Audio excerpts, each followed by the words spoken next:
What's going on, folks? Welcome back to Bed Boys, your one-stop shop for all your energy drink reviews and performance talks. I'm Christian, I'm Brian. and we are the Bed Boys. And today we have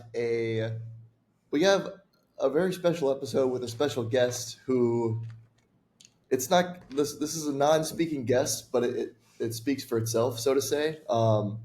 Basically, what we're going to talk about today is Brian's coming off. I don't know how many trophies this guy's got, how many championships this guy's got, but Elon track and field, women's track and field just won the CAH conference championship outdoors, the one that really matters. So we're going to get into that today, how the meet went, and then, kind of get into the actual nitty gritty of how they brought home the dub, and then kind of zoom out a little bit and talk about, dare I say, building a championship culture and kind of a few other things surrounded by winning in sports, what it says about you as a coach, this and that. So we're going to kind of just get into it here. So, yeah. Well, for I won't talk clarification, anymore. So how many trophies I have now? 1 cup, 2 cup, 3 cup, 4 cup, 5 cup, 5 times double gulp. 5 times double gulp. This is now the 5th trophy that I have collections, and now being also the sport coach and sprints coach, I actually get a ring for this. So it's kind of sick. I have to get sized up, get a championship ring. But the big piece is we do have a very, very special guest. I'm looking at her right now, and she is a staggering personality when you look at her at first. But I'll bring her into the picture. Yep, that's a fatty. Stands about, how tall is that? Like 2 feet tall, a foot and a half. About 2 feet tall, foot and a half. I would say it's approximately 3 Costco hot dogs. So that's kind of sick. And the weight on it is definitely at least 1 baby. Okay, So that's a hardy gal. She's a hardy gal. She's a thickums. But I'll tell you what, I love her just the way she is. Yeah. Need a new shelf in your office for all the trophies. We're running out of room. You're running out of room, Brian. I know. I should at some point I should bring them and then probably put them on shelves next to the Jordan jersey. But I like having them in my office at work. But this one probably means the most. Like, we've won the Triple Crown. The Triple Crown is the cross-country championships, indoor track and outdoor track. We're the only team in the CAA to have done it, to have done that Triple Crown completion. But obviously this one being more than just the sports performance coach and obviously playing like a bigger role in it, being track and field, the sport a lot is training, especially cross country as well.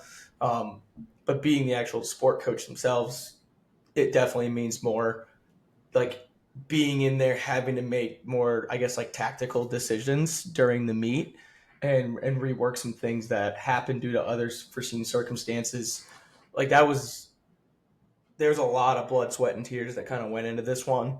And the culmination at the end was super, super sick. But now we need to reload and do it again. Exactly. On to the next one. Love it. Mm-hmm.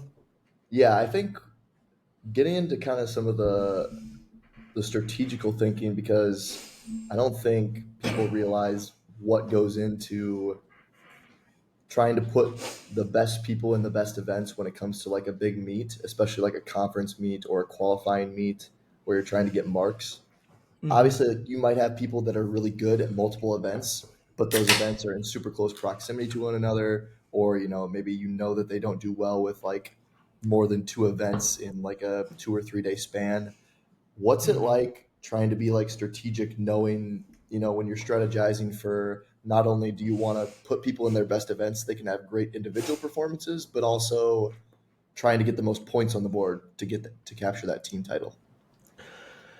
Yeah, so I mean, that's really tough. So like, for anyone that's not super, super familiar, in a conference meet, it's either a 2-day or a 3-day meet. Day 1 being your prelims, day 2 being your finals, and your relays, unless you're at like a very, very large conference, in which it may be a 3-day meet where they go like some of the prelims, and mostly they'll probably usually do like men's prelims, females, and then finals all on the same day.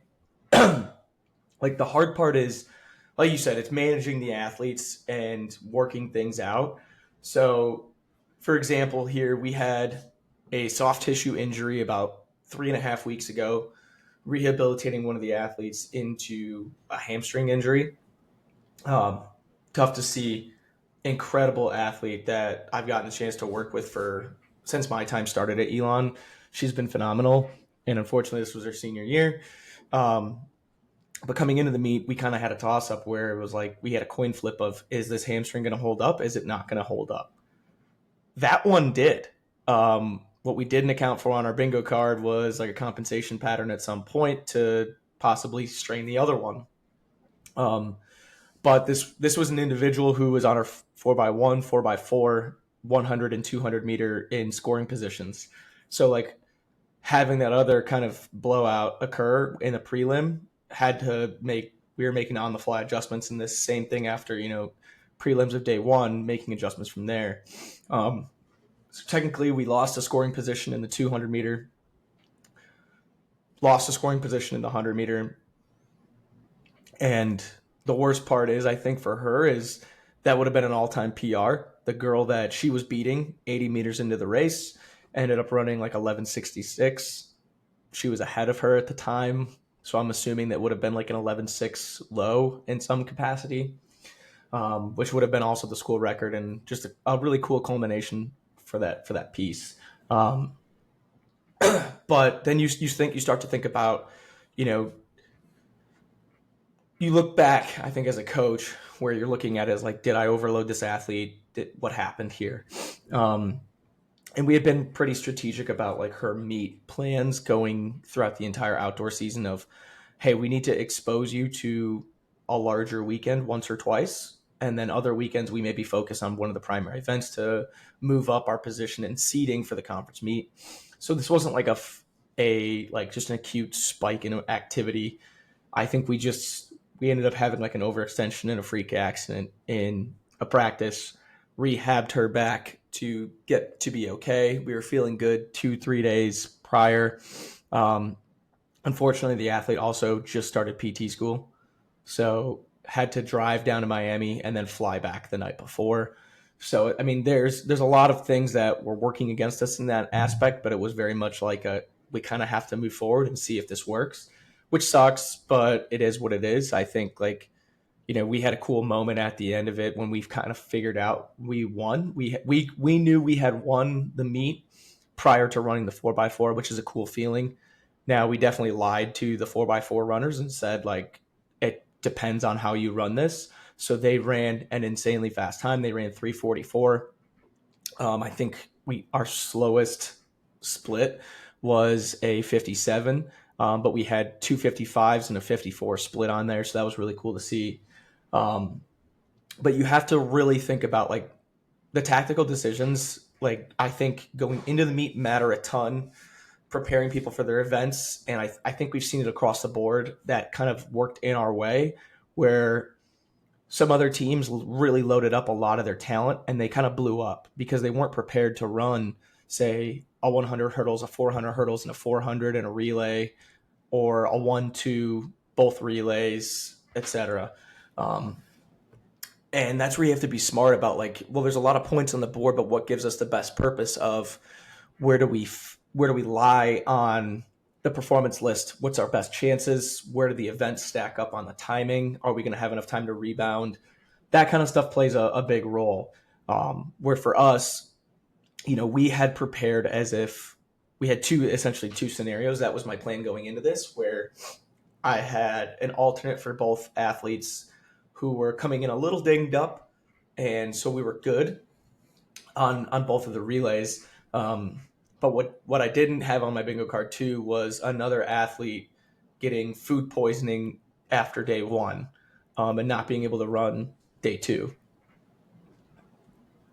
Yeah. Yeah, wouldn't have guessed that one either. That's terrible. No, and it sucks too.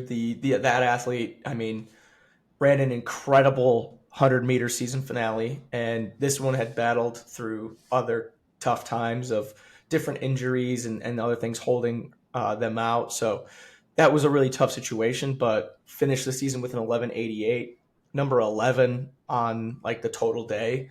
So I think like moving into next year, there's a lot of like room to continue to grow and probably move that down to a low 11.8 or an 11.7, which would then put them into a scoring position for the 100-meter next year, PRing in the 200 as well. I mean, and we had 5 or 6 lightning delays. So we went from running the 200 at 3 p.m. to running the 200 at 9:45 p.m. at night. So still seeing a PR after that time. I think that was super great. And then that probably just led to some of the food poisoning of what's open, what's available to get some food in her, that kind of a deal. But yeah, that was a rough one. So essentially, like coming into day 2, 4x1 is a first track event on the track. So we essentially had to put in 2 alternates on there after we had already kind of shuffled around the 4x1 to get another athlete on there earlier within the past couple months here. So we had moved our injured 100-meter sprinter off of leg 1, put in the alternate, which was our 400 hurdler, who is an absolute dog. Hey, what do I got to do for the team? And then finding somebody within the event schedule. I had 2 to 3 alternates that we could have went through. Unfortunately, 2 of them were competing in events who had run that third leg before due to other circumstances and just kind of like seeing who might be a good fit. But triple jump was occurring at that time at flight 1, flight 2. So it's like that would be really tough to kind of do. So we ended up going with one of our 100-meter hurdlers who, she won't say it, but she has probably the best chemistry I've seen from a handoffs perspective. So it's the easiest kind of pull to pull her back into it and say, hey, I need you to get 2 handoffs done. Which this team had never ran before. 2 out of 3 of these 2 out of 3 of these handoffs had never even occurred in a practice session. So getting the stick around clean was priority number 1. Obviously, running a fast time would be priority number 2. Gun goes off, stick went around clean. Definitely not our best time that we had ran throughout the entire season, but I think for that team, we maximized the potential that we could have gotten out of it in a 30-minute session pre-meet that we were allowed to be on the track, getting these handoffs clean.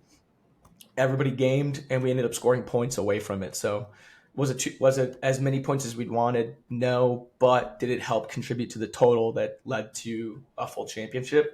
I think that's a big thing where even if someone doesn't want to do it, begrudgingly they get into it and they do what's necessary in order to push the team further along in the total journey.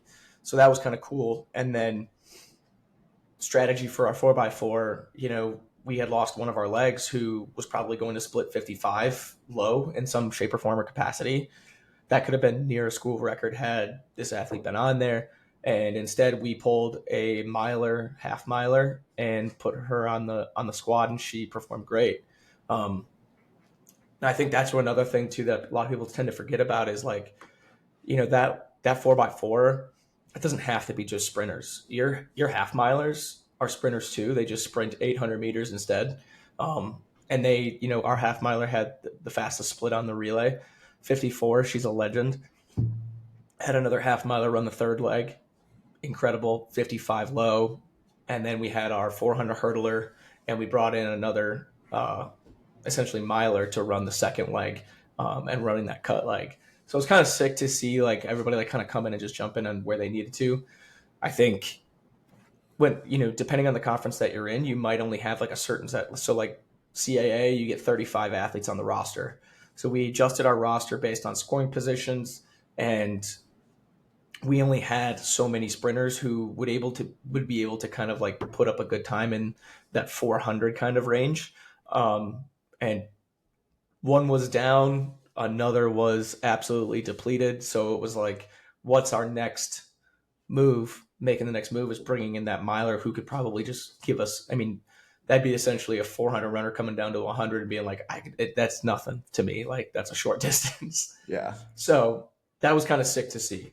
But it ended up working out in our favor. And then we scored some points in the hurdle races, which was nice. Although I will say, one thing coming through as like a track coach in this perspective is definitely looking at your heats pre-meet.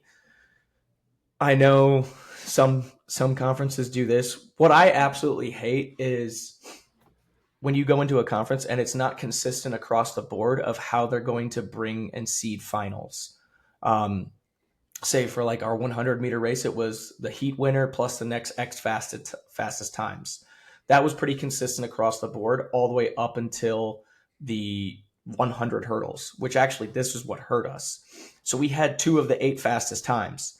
However, they took the top 2 from each heat and the next, X fastest times. So we got bumped to 8 and 9 instead of 7 and 8 based off of that.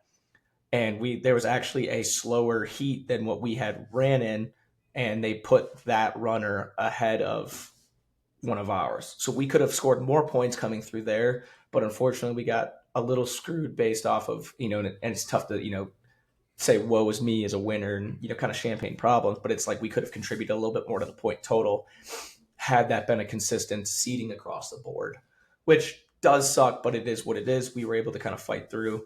Our throwers came in very, very clutch. Our distance team was absolutely phenomenal. Like, they had to be damn near perfect for us to win, and they went above and beyond and found extra ways to score. So I think overall we won the meet by, I think, 27 or 28 points, which in a track meet is pretty big. And we were projected coming in third. So like it was pretty sick to see. Yeah, that's awesome. So with those decisions, I know you said you kind of had like a sort of like a rough plan A, plan B, like backups for a couple people.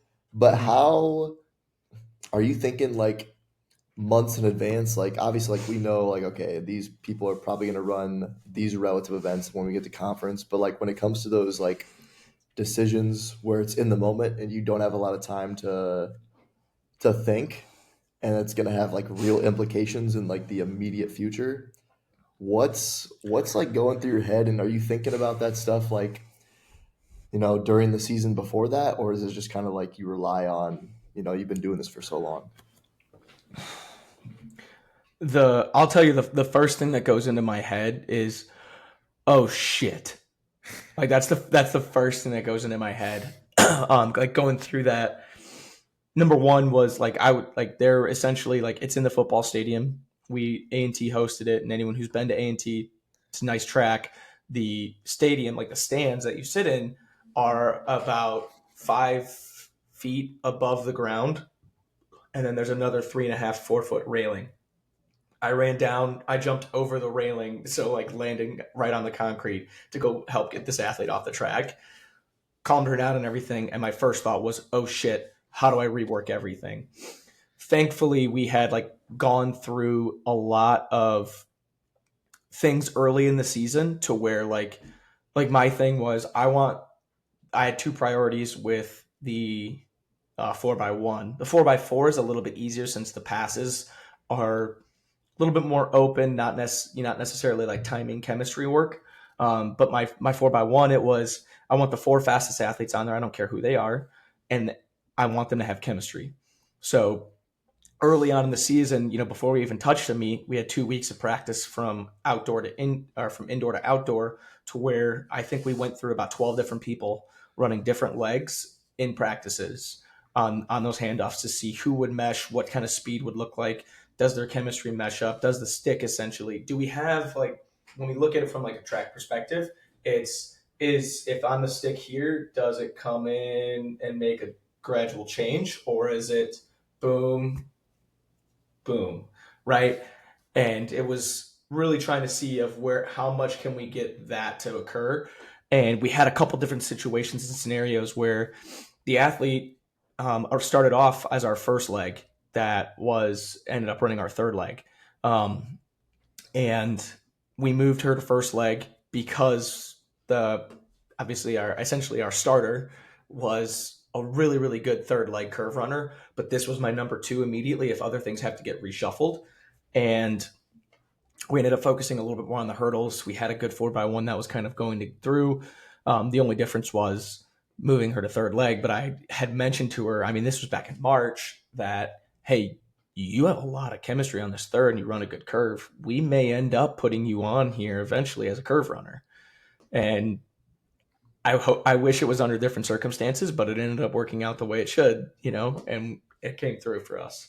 But yeah, a lot of these decisions kind of like start to be formulated as, each starter having a backup for this. So that would be like one of those pieces. So it was kind of cool to like see all the stuff that like doesn't necessarily look like it's going to make sense in March come together and be like, cool, this is it.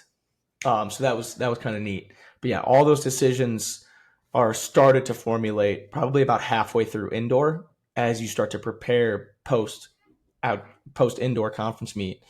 And it's, when you say that, everyone's like, oh, so you're not, you came in thinking you were just going to win indoor. It's like, no, no, no, no. Like, you have to think about that indoor meet as well. You just can't get too fixated on what's directly in front of you to lose sight of what's going on, 2 months past that. So, like, there's a different, I don't want to say there's a different level of thinking, but instead of, it's not just go out there and run fast. There's a lot of like tactical and technical decisions that have to go into the actual makeup of what performs at a meet.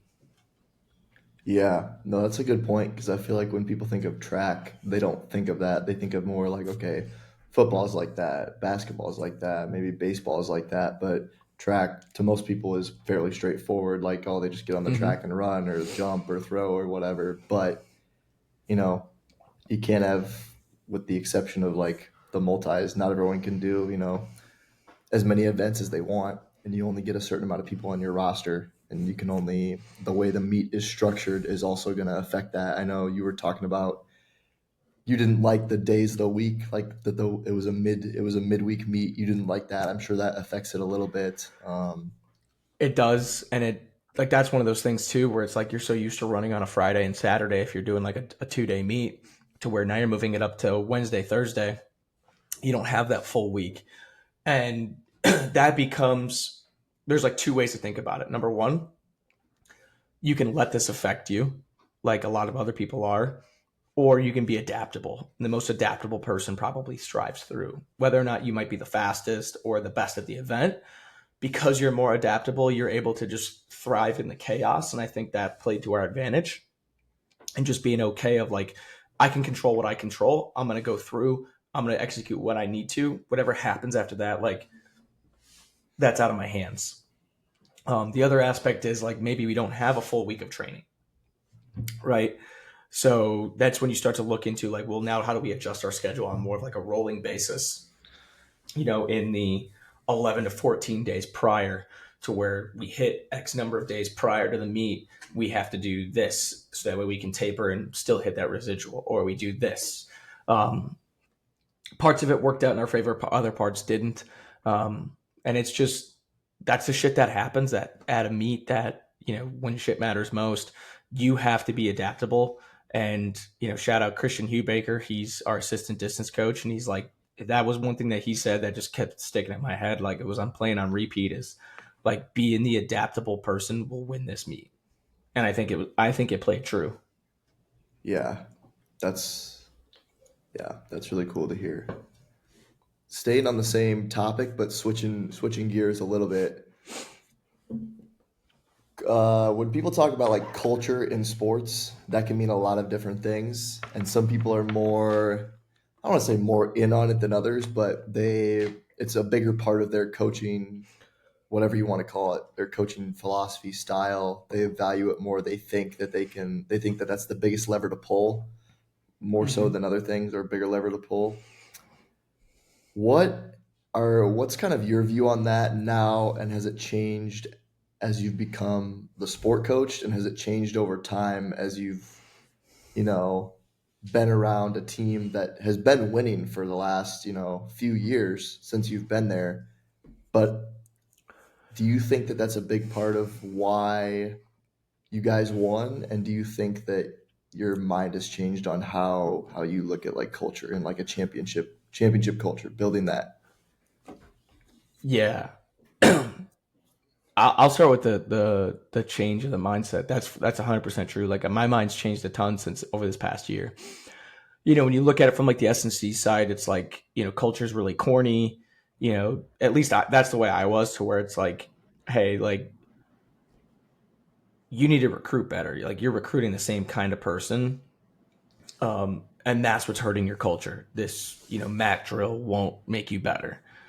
To an extent, that's still 100% true, right? If you can't recruit a consistently, like, I guess, like mentally strong in that form of like mindset kind of aspect athlete to where they can go through adversity and still do the right things.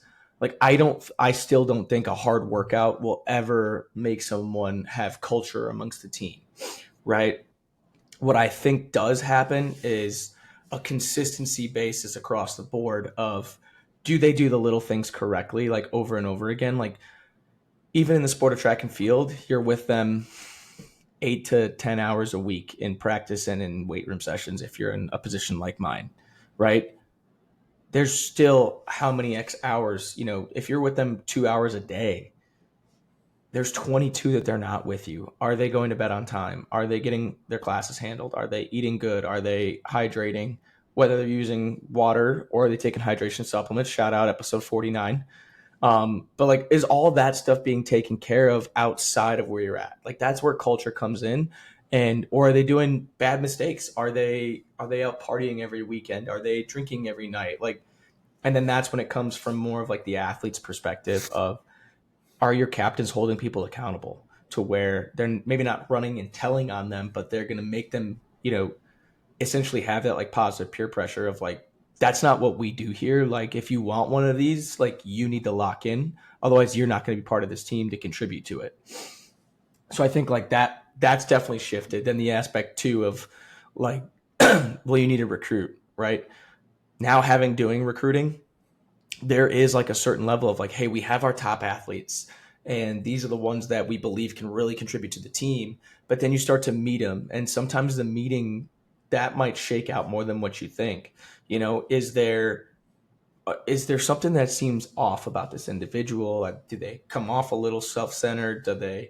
Or are they this athlete who, at our level, like, we can't pull every top athlete in the entire country, right? Those kids are going to go to Texas, they're going to go to Oregon, North Carolina.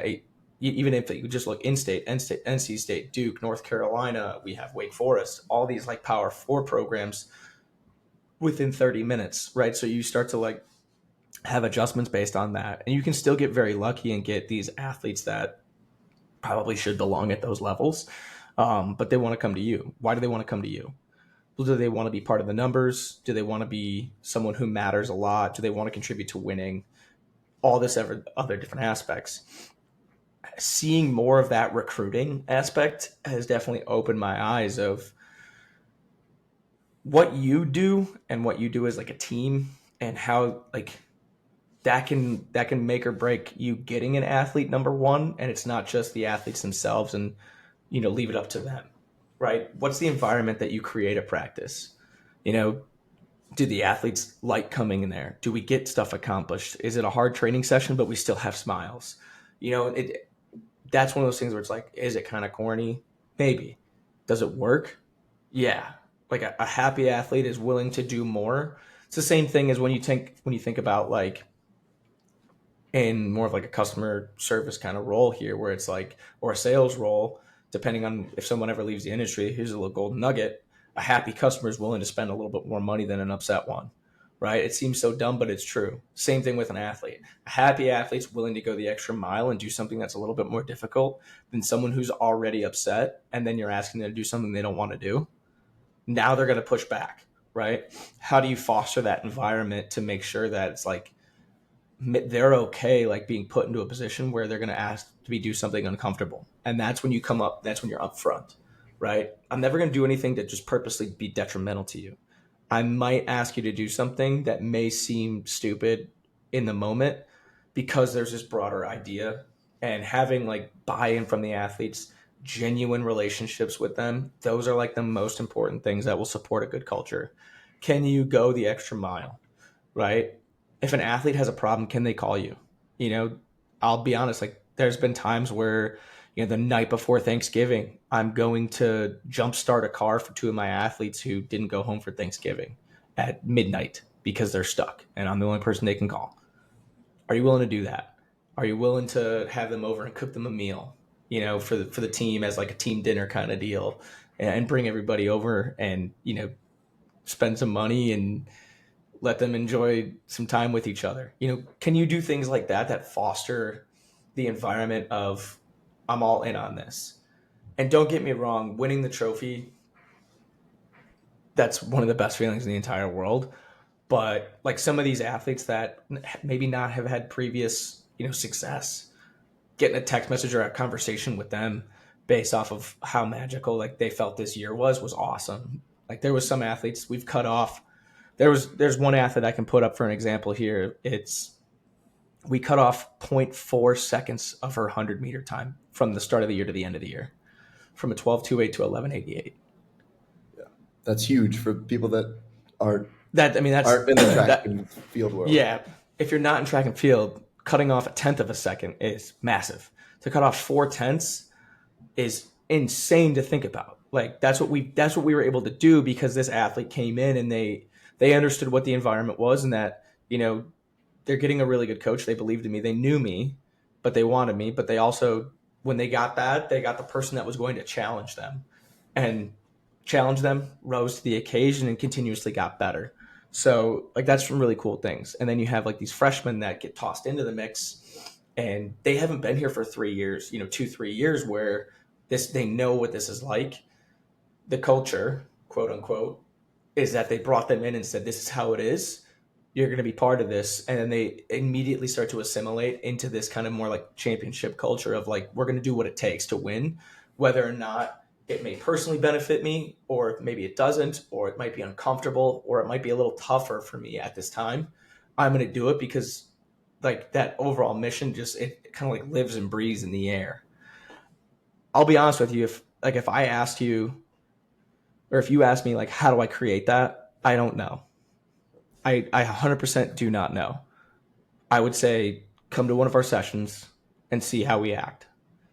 That might be more telling for anybody than for me to probably like sit there and, like explain what it's like to be a coach there. I think it's one of those things that you have to see it for yourself. Our door's always open. You can always come check out a session. Believe me, I'd love that. But watch how it operates, and then you'll be able to see and understand that it's not a formula. It's one of these like organic things that starts to build and occur because of the people associated, what's been done already, and like what we're trying to do. That stuff can't just be like built in a couple hard workouts or this or that. It's such a tough thing to describe. Yeah, it is, and I think that's part of the reason why it gets a bad rap. Like, is because it's tough to. It's very subjective. It's like a lot of times like when you see it, like, okay, that's a better culture and this is maybe a worse culture, but it's really tough to put into like absolute terms, which is why I think it gets kind of like a bad rap, and it's tough to wrap your head around. I think a lot of times it's also difficult. Like you're in a unique situation where you're like the sport coach and the strength coach. So I think you can have like a lot bigger effect versus like a strength coach can only do so much. It's kind of going to be the sport coach that, my boss he's always saying like, oh, the strength coach is like the gatekeeper to the culture, but that comes from the head coach. So like, it's, yeah, everyone that's associated with that team, it's their job to like uphold those standards and that culture. But if it doesn't come from the top down and you're not aligned, that's where I think it gets difficult. And um, that's why I think you're in a cool spot where you can kind of be on the track and in the weight room and set those expectations. And I think it's just as much about like expectations as it is about what you'll tolerate, like expecting this and then not tolerating other things, whether that's, academics if you're in the college setting, off the field issues wherever you're at. And that can be tough. I think that's one thing from my limited experience in pro sports. I feel like it's a little more difficult because you never know who is going to be around. Like you don't know which players are going to be around a year from now, 2 years from now, especially where we're at. Like guys are trying to get out, and it can kind of, it's harder, I think, to see.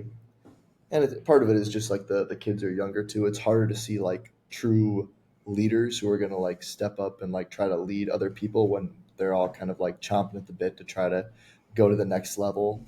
And I've kind of heard similar stories. Like it's difficult when players are moving around, and it's probably, I mean, I'm sure it's infiltrating college as well with the transfer portal. Probably not as much with a school like Elon, but like these big time programs where people, especially in like football, basketball, these people are going to a school for a year, and it's just it's basically you got rental players, and then you got to try to take all these people who have been at all these different programs. They're probably only going to be here for 1 to 2 years. How can you mash that together and make a cohesive culture?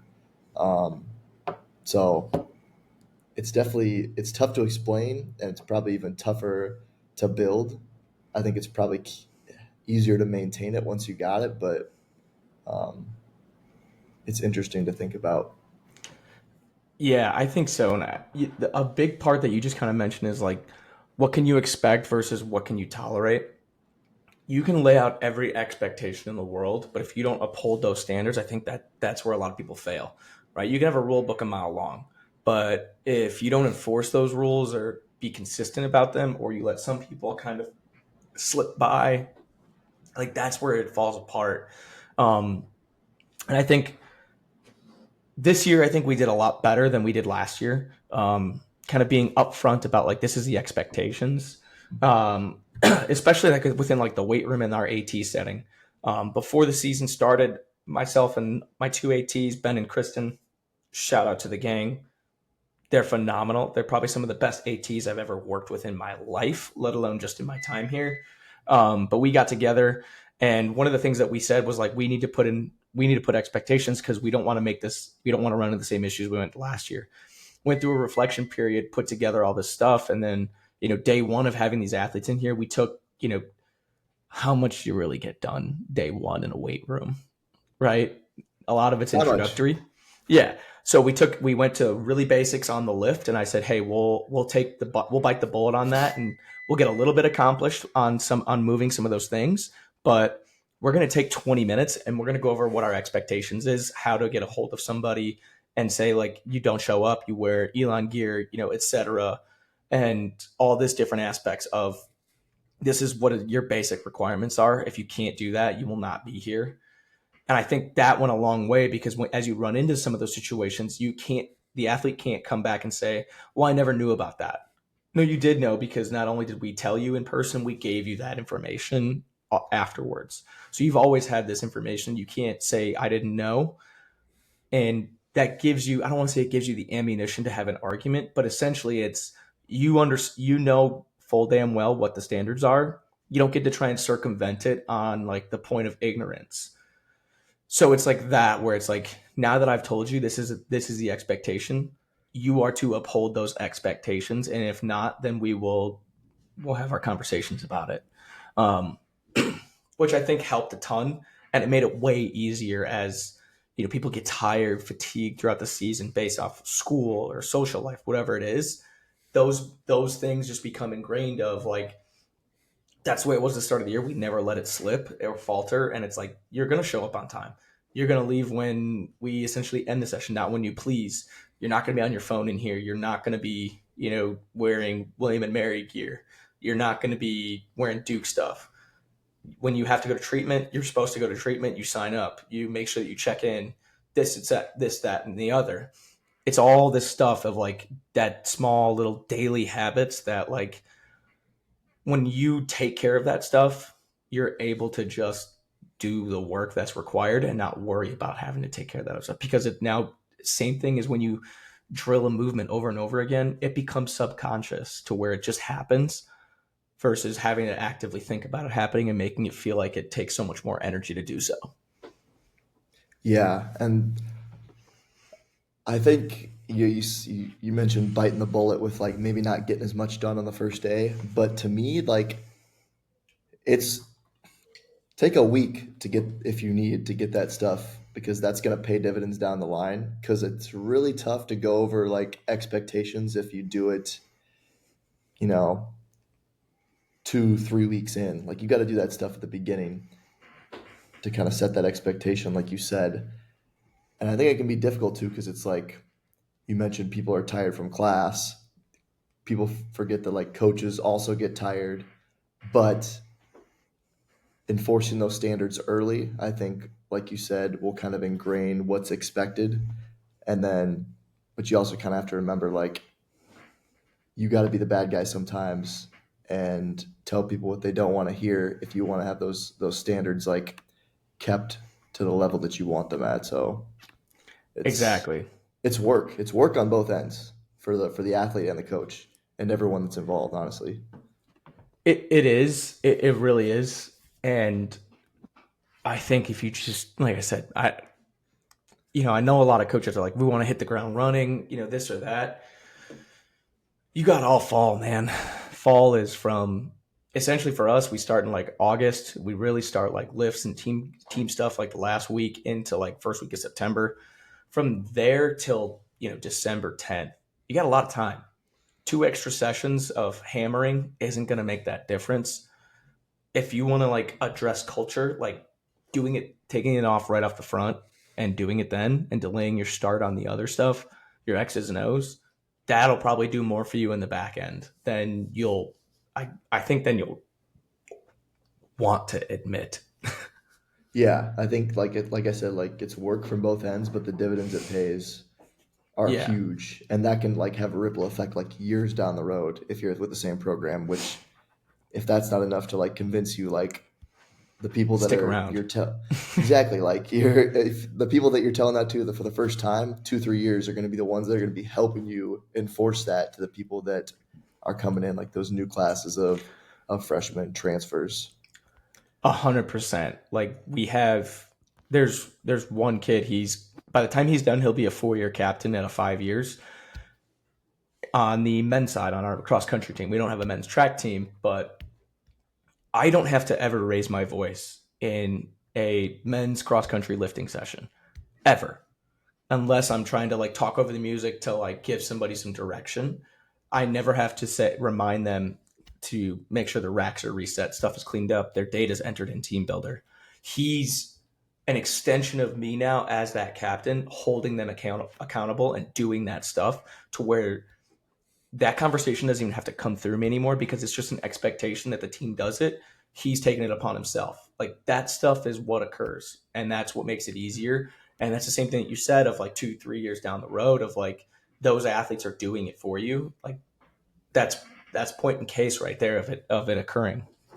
Yeah, I think people talk about player-led teams being the best type of teams, which Mm-hmm. is true, but that has to start with the coach. You can't just like, you know, we know this. Like when freshmen come on campus, they're fucking clueless. You got to give them a They little bit have of guidance. they Like, have they have no idea, and their first thought is where's the girls' dorm at if they're a guy, that kind of thing. Like exactly, exactly. So the coach has to start that process, but once like you're talking about 2 3 years down the road, that's going to pay dividends and it's going to make your job a lot easier if you do it right. And yeah. easier said than done for sure. And like I'd be interested, like I said, I'd be really interested to see how some of these coaches at big time like basketball, football programs where there's so many transfers coming in and out year after year, and like how do you do that, and like how do you, and I think you see it in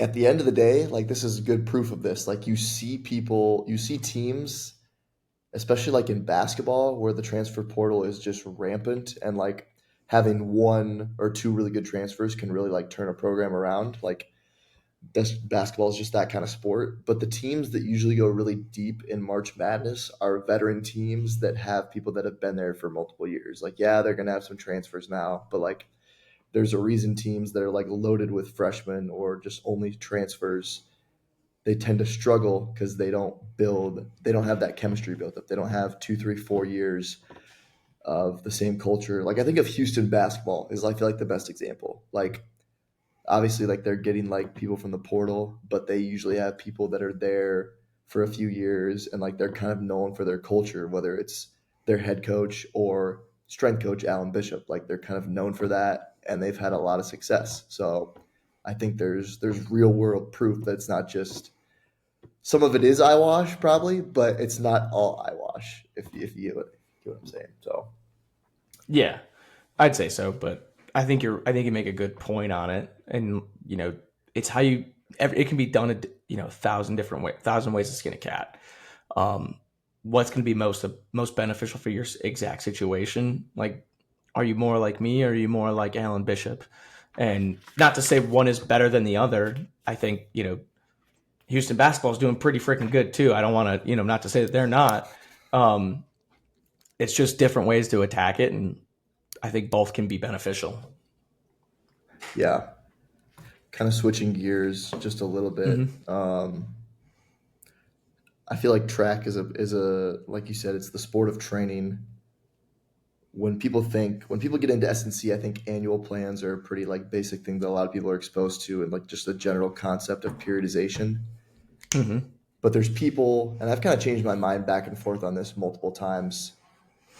What are your thoughts on annual plans and like thinking about periodization like super far in advance? And does that change from track to football to different sports that you've worked with? Because, I feel like I've been on both sides of the coin and I'm just still trying to figure it out. Yeah. That was like one of my first assignments I had to do was make an annual plan. Then I get to Elon and Gabe. Gabe tells me that I don't do that. I don't do that for any of my teams. I'm just like mind blown. So it's like either way can work. But what are your thoughts on annual plans and just like thinking super far ahead as far as like programming? I've done both.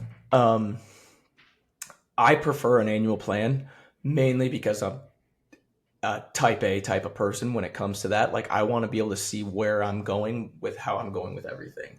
Um, and that's a lot of how I was kind of like brought up in the industry, being around like people like Jordan Newsma, where every detail is thought out to the like utmost extent. So kind of going through that, I've used his annual plan kind of template, modified it for both weight room work and the sport practice work itself.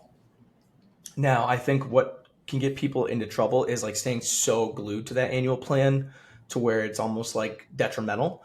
Um, I go through, months before the season, I start to make the entire plan of where I want to be with at least a rough idea of like volume and intensity based off of where it matches up in the season.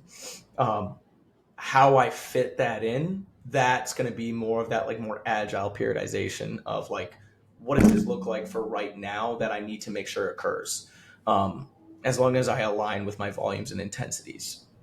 So the annual plan is like a really good guideline that I then modify as I go. Now, periodization wise, like it's going to look like a just an eclectic mix of a bunch of things. I think like when you look at it at first, it looks very overwhelming, and it might to some people because I'm not sticking to one periodization method. It might look like I have no idea what the hell I'm doing, but it's going to be a mix of vertical integration, linear and block periodization, as well as phase potentiation, right? So like each season of the year, whether it be our summer, our fall, our indoor, and our outdoor, all of that is like that's like if you look at it from like the outmost perspective, it'll look almost linear as well as phase potentiation. You're going to see more volume that'll slowly intensify over time and then get cut down.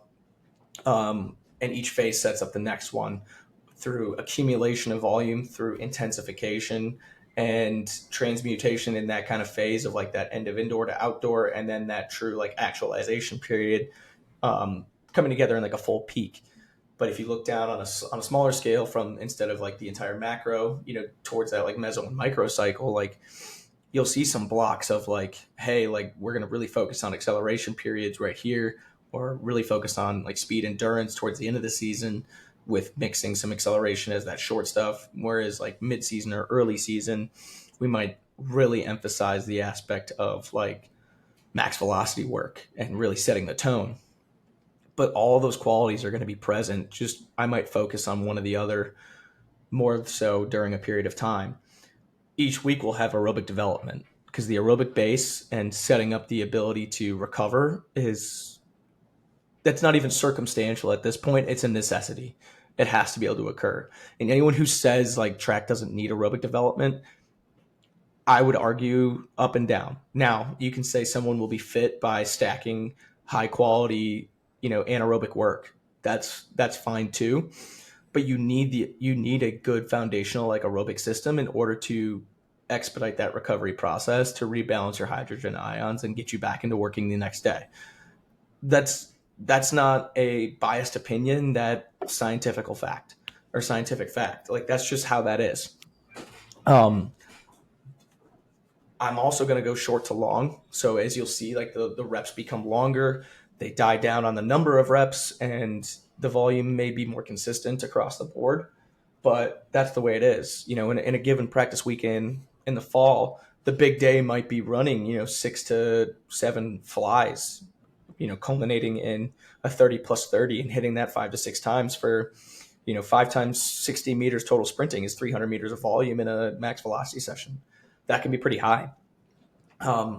Whereas I'm not a big like middle range guy.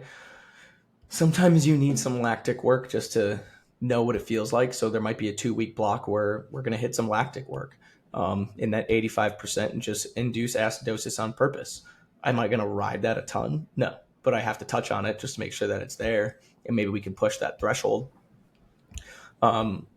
All that stuff like comes together in like one big broad picture of, are we hitting acceleration in either skill work, output work, in the preparatory period, whatever.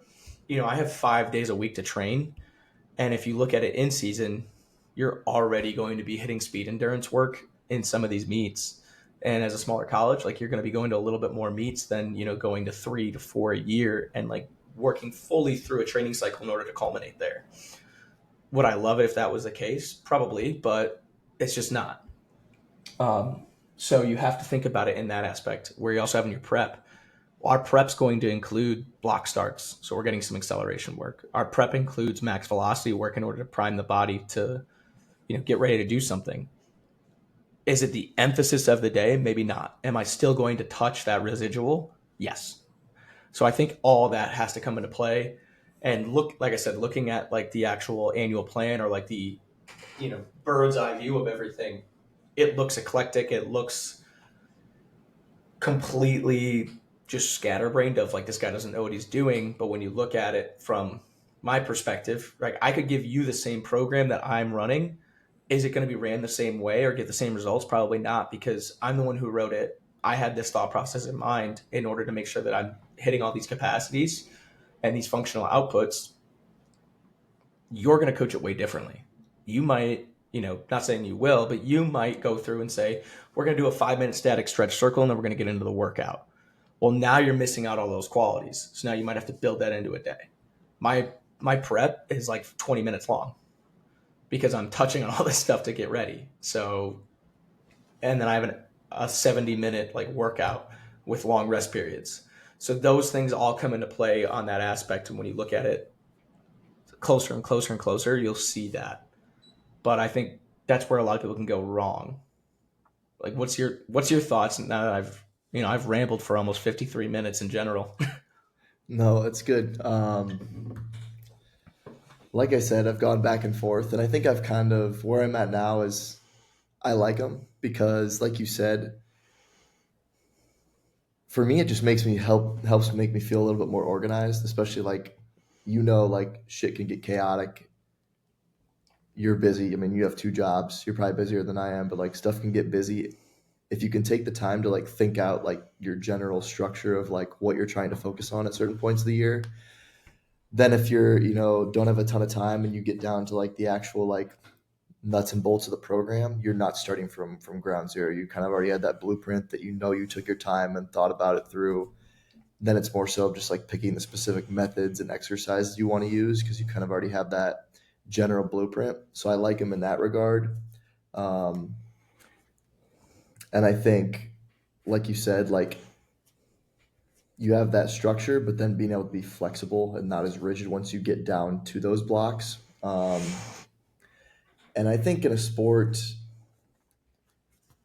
I think people might think the opposite, but like in a sport like baseball at the pro setting, where the time you have the athletes is in season, and the in season period is so long, you can't just default to okay, maintain in season, because if you do that, that's the entirety of the time you're with the team. and It's you're just never gonna maintaining.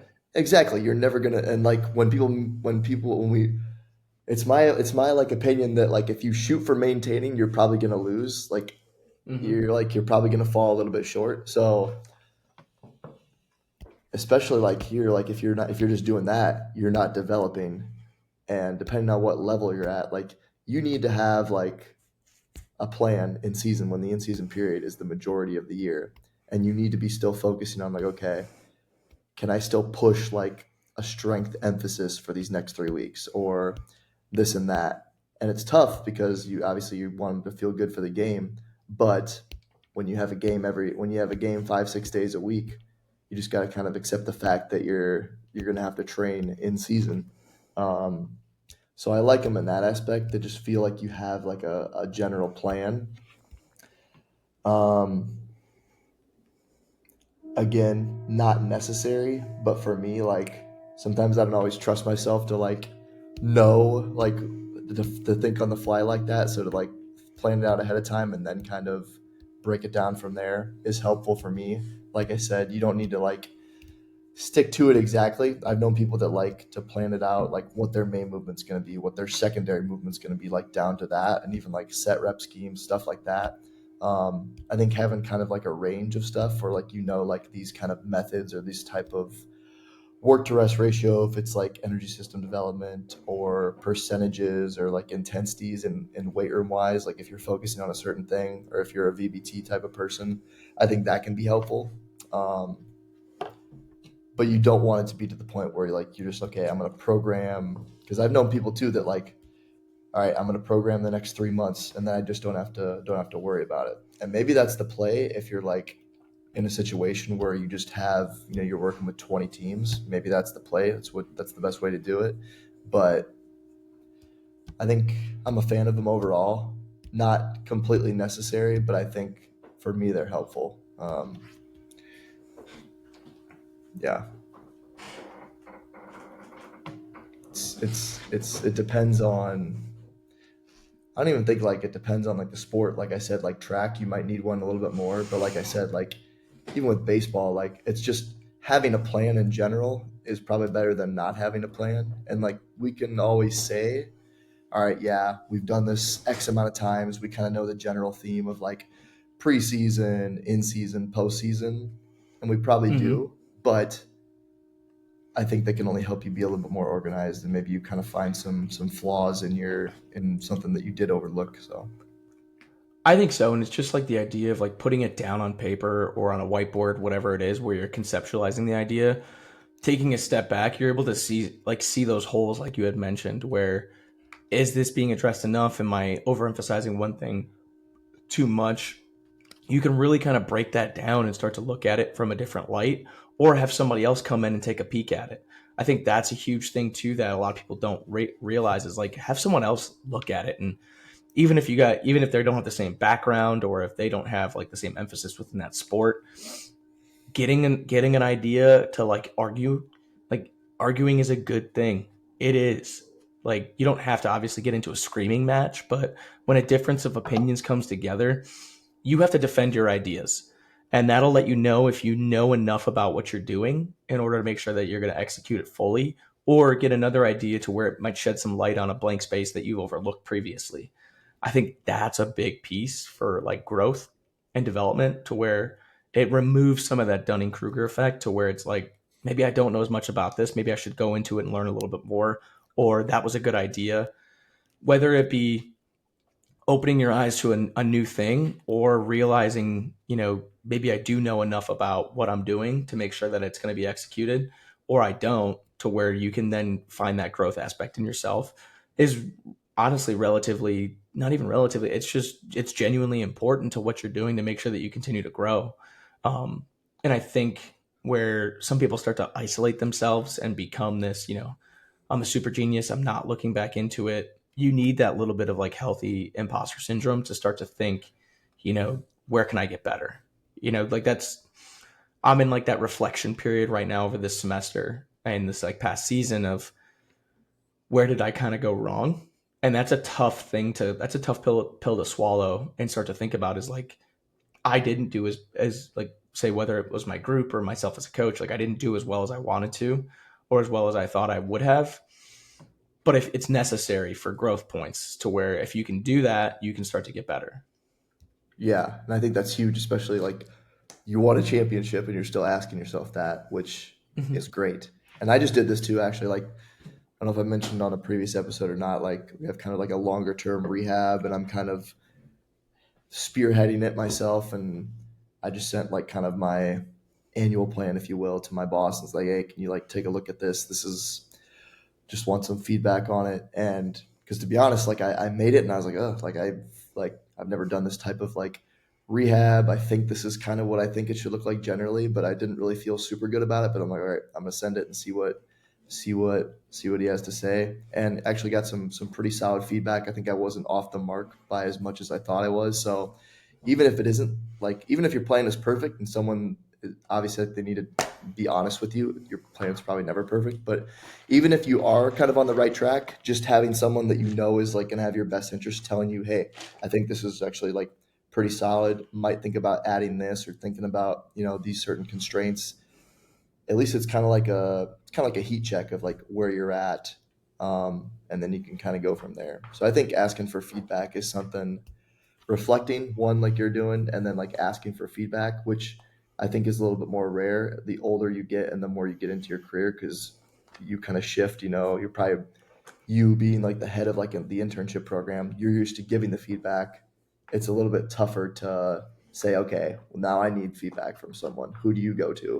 um, Yeah, I think so. And that's when you have to like surround yourself with like other good coaches, whether it be in your immediate vicinity or through like some of your mentors. Like we've talked about like arguing with your mentors, like probably enter that, like ask them for feedback, like look at my stuff. Where do you think I went wrong?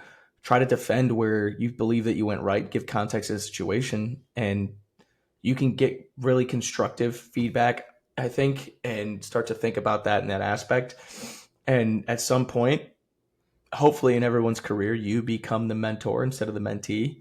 And that's when you have to look and get creative again of now where do I look? Well, now I want to look to my peers. Who do I trust the most, whether it be a best friend in the industry or a shared colleague that you respect a ton of, someone else.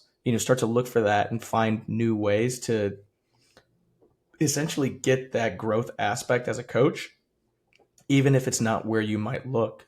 It might even come down to a point of get that feedback from your athletes. How did you feel throughout the season? Do you feel like we could have done things X, Y, Z?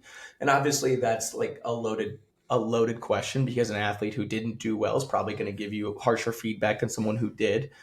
And that's where you start to think about who was really in tune with what we were doing. Those athletes or those captains might be really good to get feedback from too, and start to look at things in that light of like, well, we hit everything that we needed to hit, but did I did I maybe send you into a competition where you might have been a little bit more to like mentally like unprepared because you were feeling sore or set up that like it might not work. So there's more to that. Like it's not just like feedback on the X's and O's, but like the more human constructs where you might want to take it from a different light. yeah, that's a good point. The people you're actually coaching definitely deserve a seat at the table when it comes to. I think that's like something I feel like I could do definitely a better job of that. Obviously, you can tell a little bit from the environment you create. Going back to the culture, like Mm-hmm. if athletes like hate a workout, like you can usually tell. And there's difference between like just disliking and working hard, and Hating. like yeah, and like there's difference between like working hard and like that was a difficult workout. That was like really uncomfortable versus like that just sucked. It wasn't fun. I didn't enjoy coming in here. Bad environment. So that's a really good point. Yeah, I think so. And I think it's one of those situations to where know what you want, know what you're looking for when it comes to that point, and then from there, that's where you direct like those questions. And if you can understand what information you're trying to get, it's the same thing as when you're looking to get a specific adaptation from a workout or a training session. If I'm looking for a specific type of feedback, I should look to that specific kind of person. And if you can do that, you probably, go through your rounds, have a complete idea, and you can make your adjustments for the future. Yeah, that's a good point. Mm-hmm. Should we wrap this bad boy up? I think so, man. What I did think you? so. I saw you chugging something. I didn't even think you. I was too busy trying to learn about culture. I forgot to ask. So this is a 7-Eleven Fusion, Oh, which you've had one of those before, right? I have done one of these before. I think I did the Tropical Punch. This Yep. is the Cosmic Cherry flavor. They don't look that cool. They look like a dollar store kind of energy drink, which is kind of neat. Um, Honestly, I think it's 200 milligrams of caffeine. Like, it's not bad, dude. Like, they're $3.79 for two of them. If you're looking for a quick pick me up and you're stopping at a 7-Eleven, like, I think it does a very good job. I'd probably go like 6.5, which is like a rookie score, but like I It's a definitely good think like it's price. yeah, it's solid, it's good, it's zero sugar. They taste honestly like the flavor profile is really good. I'd go 6.5. Aside from this, I actually did have some energy drink news for any 3D fans. I know we kind of started on a lot of stuff and we're kind of wrapping up on some energy drinks, but 3D Energy rebranding alongside Alpha League. Christian Guzman released the information, 6 new flavors. He's releasing all the new flavors, new cans, new printing, new distribution network. But all of their old cans and their old formula was all bought out by Dollar Tree. Dollar Tree is now their personally largest contract to now buy out all of the old supply. So you will start to see like older 3D cans or older flavors at Dollar Tree as they start to move their new flavors into Vitamin Shop, I believe May 22nd, which should, by the time that this comes out, everybody should have access to the new 3D flavors and new formulas. But if you like the old stuff, you probably want it for pretty cheap. Like I bought that Rockstar on the last episode at Dollar Tree for $1.25. I would assume you can probably get $2 for a 3D. That's a banger price for a great energy drink. I would go for it and get God it. dang. Dollar Tree's making money moves. That's crazy. Money moves, baby. Energy drinks of the future. Coffee, I still love you, but can you give me that zip? I don't know. Yeah. I'm interested to see 6.5. 6.5. Yeah, I just had I'm the to at the risk of shaming from Brian, the coffee connoisseur. I literally had instant coffee. Um, it's I don't even know the brand. It's like Cole Cafe. It's like We're shaming you right now. yeah, I was gonna say. So that's where I'm at right now. Heat up water and then mix in instant coffee. Um, but Little Nescafe. yeah, pretty much. So wish there was a Dollar Tree here. But yeah, um, I think it's good to wrap up here. This is your CAA champion signing off. Definitely follow us on Instagram. I am B Shutkowski, SZUTKOWSKI. Christian can be found at the wonderful handle of French_fit40. definitely follow bevboys.tv. Follow us on Spotify. Just be like the First Form guys. They followed us. Definitely follow us there. We are so close to 100 subscribers on YouTube. Please subscribe to us there. Like the video, leave a comment, leave us a positive review. I don't know why, but it definitely helps us move up the charts and move into people's feeds and kind of get us some more viewers in there. And then, of course, go to the greatest website that could have ever been created on $5 and good intentions, and that is bevboys.com. Pick up a shirt, pick up a hoodie, grab some gear. As always, we love you. We'll see you in the next one. Peace. Peace.